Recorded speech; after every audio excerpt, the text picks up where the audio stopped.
तुल में भी इसलिए हैं क्योंकि आजमगढ़ के लोग नेताजी के दिल में बैठे। जो नेताजी के दिल में बैठा हूं वो कैसे मेरे लिए दिल तुल में नहीं होगा। इसलिए मेरे आजमगढ़ के लोगों, लड़ाई तो आप जिता चुके और लड़ाई केवल आप नहीं, लड़ाई तो पूरे प्रदेश के और देश के लोग मिलके आर्य अखिलेश यादव जी को जिता चुके, इस बात का पूरा यकीन है। लेकिन चूंकि नामांकन का समय है, नामांकन के समय पर अपने साथियों की भी जब तक दिलों की बातें नहीं होंगी तब तक ये कार्यक्रम अधूरा रह जाएगा। इसलिए मैं आजमगढ़ के साथियों आपको बताना चाहता हूं, जहां आपकी मुझे दिल से सेवा करनी है वहीं समाजवादी झंडा जो आजमगढ़ वालों ने कभी झुकने नहीं दिया, उस झंडे को और बुलंद करने में कोई कमी नहीं रखूंगा। ये मैं आपको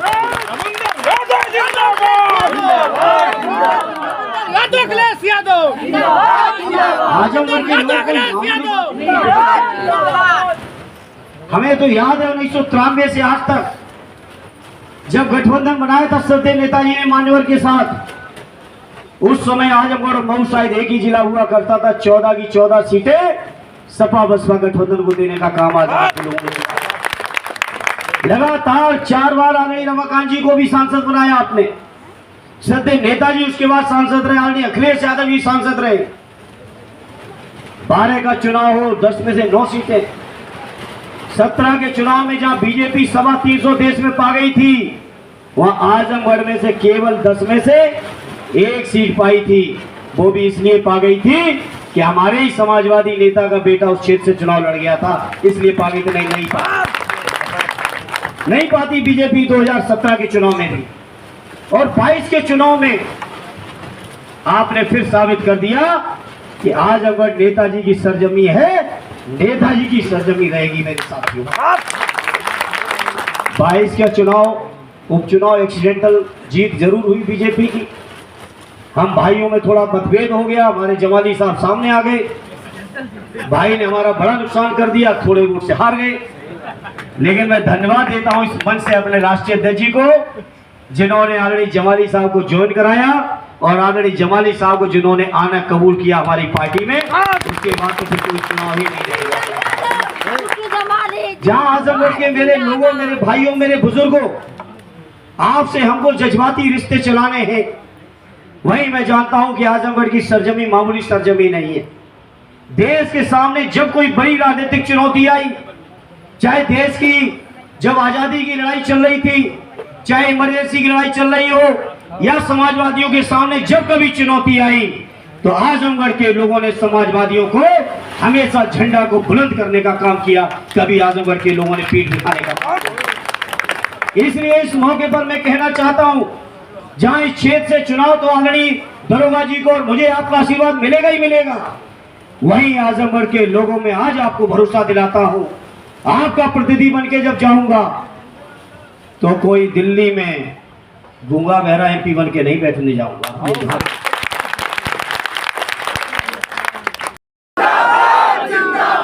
गठबंधन जिंदाबाद जिंदाबाद जिंदाबाद। बस करो। रास्ते ढोंगी जाएगा, रास्ते ढोंगी जाएगा, इंडिया गठबंधन आएगा। इस ऐतिहासिक नामांकन सभा की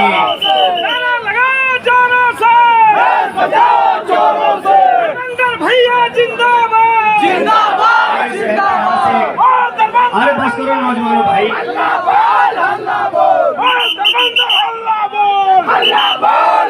नामांकन सभा की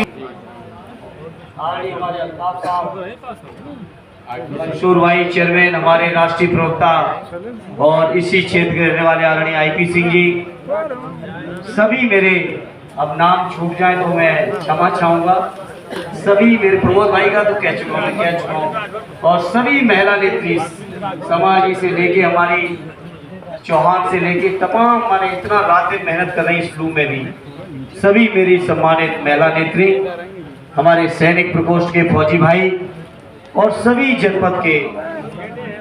जिला पंचायत के हमारे प्रथम नागरिक और नौजवान साथी, हमारे नौजवान साथी भाई विजय प्रताप जी, उपस्थित उनके साथी जिला पंचायत मेंबरगण, ब्लॉक प्रमुखगण, प्रधान बंधु और जनपद के सभी मेरे सम्मानित कार्यकर्ता साथियों, पत्रकार मित्रों, मैं आज अपने को बहुत ही सौभाग्यशाली समझता हूं। ये आजमगढ़ की ऐतिहासिक सरजमी, जिस सरजमी से आज से नहीं लगातार समाजवादियों को जिस सरजमी का आशीर्वाद रहा, चौधरी साहब जिस सरजमी से प्रभावित रहे और यहां तक कहे कि ये बागपत छोड़ सकता हूं, आजमगढ़ नहीं छोड़ूंगा। चौधरी साहब के साथ काम करते करते श्रद्धेय नेताजी को जो समर्थन आपने दिया, और सच मानो मेरे आजमगढ़ के बुजुर्गों, नौजवान साथियों, मुझे बचपन से नेताजी की जुबान से आजमगढ़ के लोगों का समर्पण पार्टी के प्रति,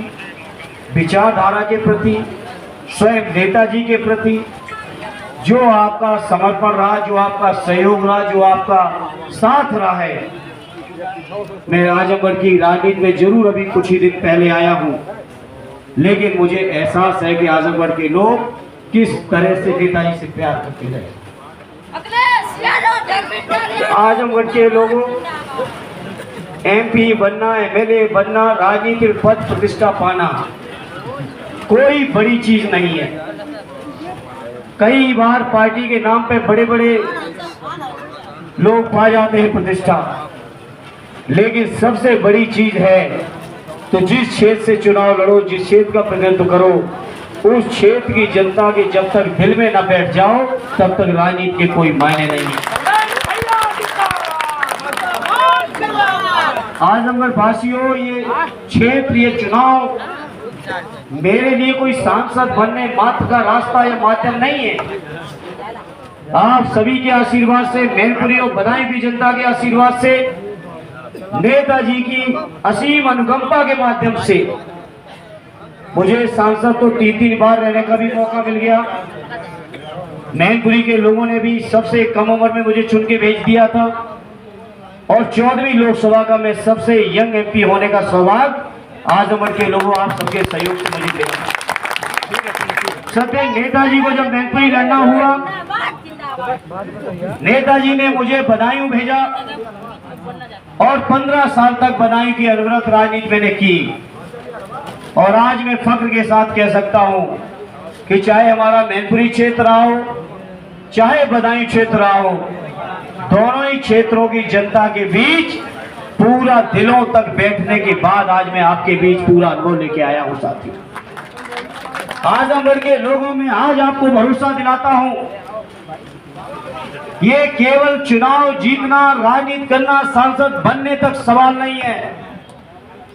क्योंकि आप लोग नेताजी के दिलों में बैठे हुए लोग हो, आप लोगों को माननीय अखिलेश यादव जी दिल से मानते हैं, तो मेरा प्रयास होगा, चुनाव तो आप जिता दोगे, मुझे कोई शंका नहीं है। चुनाव जीतने के बाद मेरा प्रयास होगा कि आजमगढ़ के एक एक व्यक्ति के दिल में जब तक स्थान नहीं बना लूंगा तब तक चैन से नहीं बैठूंगा। सदैव नेताजी ने जो राजनीति सिखाई है, कोई राजनीति ऐसी वैसी नहीं सिखाई है कि राजनीति केवल पद पाने का, प्रतिष्ठा पाने का माध्यम हो। ऐसी राजनीति सदैव नेताजी ने मुझे नहीं सिखाई है। मेरे साथियों, नेताजी ने राजनीति वो सिखाई जिस राजनीति के माध्यम से एक जनप्रतिनिधि जब तक जनता के सुख में सुखी और दुख में दुखी न रहे तो वो सच्चा जनप्रतिनिधि नहीं हो सकता। सदैव नेताजी ने मुझे सच्चे जनप्रतिनिधि के तौर पे राजनीति करना सिखाया है। और चूंकि आज ये नामांकन का अवसर है, पूरे जिले की 10 विधानसभाओं के जिम्मेदार साथी बैठे हैं, आप ही सबको जाके क्षेत्र में प्रचार प्रसार करके लोगों को मनाना है, समझाना है। इसलिए मैं अपने कार्यकर्ता साथियों के बीच, अपने नेता साथियों के बीच वो सब बातें कहना चाहता हूं जो मेरे दिल में है। मेरे भाई, मेरे दिल में इस बात को लेके है कि जिस क्षेत्र को सदैव नेताजी ने इतना माना हो, उस क्षेत्र के लोगों की सेवा करने में किसी तरह की कोई कमी रह गई तो मैं मान लूंगा कि मेरी राजनीति में, मेरे परिवेश में कोई गलती नहीं। मेरा प्रयास होगा मेरे आजमगढ़ के भाइयों कि आप सबकी इतनी दिल से सेवा कर सकूं, आपकी इतनी मेहनत से सेवा कर सकूं, आपकी इतने अपनेपन से सेवा कर सकूं, आप लोगों की जज्बातों के साथ सेवा कर सकूं, ये मेरा ईमानदारी से प्रयास होगा मेरे आजमगढ़ के साथ। आजमगढ़ के भाइयों ये कोई मामूली सरजमीन नहीं है। जहां स्वर्गीय राम बच्चन जी ने समाजवादी झंडे को शुरू किया था, वहीं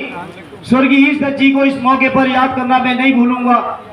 आर्य बलराम यादव जी से लेके आर्य दुर्गा जी से लेके आर्य रमाकांत जी, आर्य आलमबदी साहब से लेके आज की जो हमारे नए नौजवानों की जो एक नई लंबी टीम बन गई है, ये जो टीम है, इस टीम के माध्यम से जो राजनीति हो रही है, मेरा प्रयास होगा कि अपने एक एक साथी को मैं आगे चल के संतुष्ट कर सकूं। मैं आज इस मौके पर मेरे पास शब्द नहीं है। आर्य कमलेश यादव जी हमारे मंच पर मौजूद हैं, हमारे बड़े भाई आशीर्वाद देने को। स्वर्गीय भाऊजी राम नरेश जी के बारे में हम लोग गली गली बातें, उनकी बातें करके, उनकी चीजों को याद करके,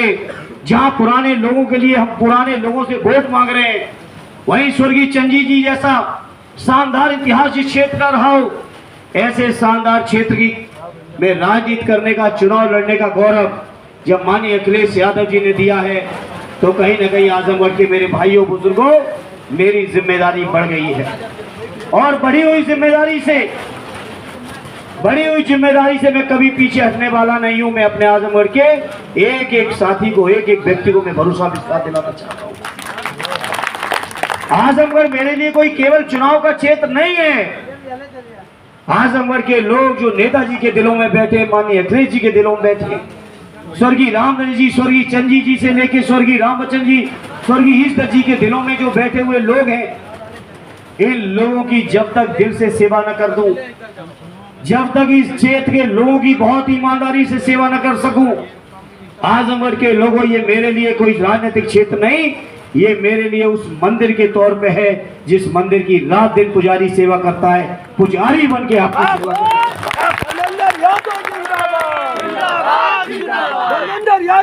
जिस तरीके से पुजारी रात और दिन सेवा करता है, आजमगढ़ के लोग हमारे लिए देवतुल्य हैं। केवल इसलिए देवतुल्य नहीं है कि मैं चुनाव के मैदान में हूं, बल्कि देव, और ऐसा भी एमपी बन के नहीं जाऊंगा। कोई कितनी भी बड़ी सी बड़ी सामने चीजें खड़ी रहे, चाहे कोई तानाशाह खड़ा रहे, लेकिन आपका बेटा कभी आपका मान सम्मान गिरने नहीं देगा। लड़ाई जो अखिलेश यादव जी ने छेड़ी है, उस लड़ाई का सबसे मजबूत वकील बन के आपके बीच रहूंगा। ये आजमगढ़ के लोग आपको, मुझे नहीं मालूम मेरी इस लड़ाई से मेरे साथ कौन मुझसे खुश होगा, कौन नाराज होगा, लेकिन मैं आज इस मौके पर कहना चाहता हूं और संकल्प लेना चाहता हूं आजमगढ़ के लोगों, आपके बीच जीवन में चाहे जितनी बड़ी चुनौतियां आ जाएं, चाहे जितनी बड़ी ताकत सामने क्यों न खड़ी हो, लेकिन बाबा साहब के संविधान को बचाने के लिए, देश के लोकतंत्र को बचाने के लिए, हमारे पिछड़े दलित भाइयों के, आदिवासी भाइयों और मुसलमान भाइयों के, और जो हमारे जरूरतमंद और अगड़े भाई हैं, उन भाइयों के अगर मान सम्मान स्वाभिमान की कभी कोई लड़ाई आएगी, तो आपका बेटा सबसे पहले सीना अड़ा के लड़ने का काम करेगा। ये मैं आजमगढ़ के लोगों आपको यकीन दिलाना चाहता हूं साथियों।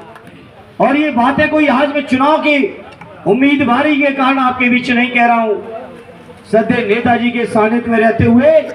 लोकसभा में मुझे संघर्ष करने का बहुत सारा मौका मिला है, और जब कभी मौका मिला है तो मेरे आजमगढ़ के भाइयों, कम से कम आप फख्र महसूस कर सकते हो, आपका भाई कभी किसी तानाशाह से दबने का काम नहीं किया है। संघर्ष करो, बताओ मेरे साथियों, कभी दबा हो? इसलिए आज मैं कहना चाहता हूं, देश की राजनीति में जो माननीय अखिलेश यादव जी ने लड़ाई छेड़ी है, कोई मामूली लड़ाई नहीं है। और आप सभी जानते हो, जब इस लड़ाई को जिस किसी ने छेड़ा, चाहे आजादी से पहले हमारे बाबा साहब भीमराव अम्बेडकर जी ने छेड़ा हो, चाहे सदैव नेताजी ने छेड़ा हो, कर्पूरी ठाकुर जी ने छेड़ा हो, मान्यवर काशीराम जी ने छेड़ा हो, आदरणीय लालू प्रसाद जी ने छेड़ा हो, जब किसी लोगों ने भी समाज के दबे कुचले शोषित पीड़ित लोगों की आवाज को छेड़ने का काम किया, आवाज को बुलंद करने का काम किया है,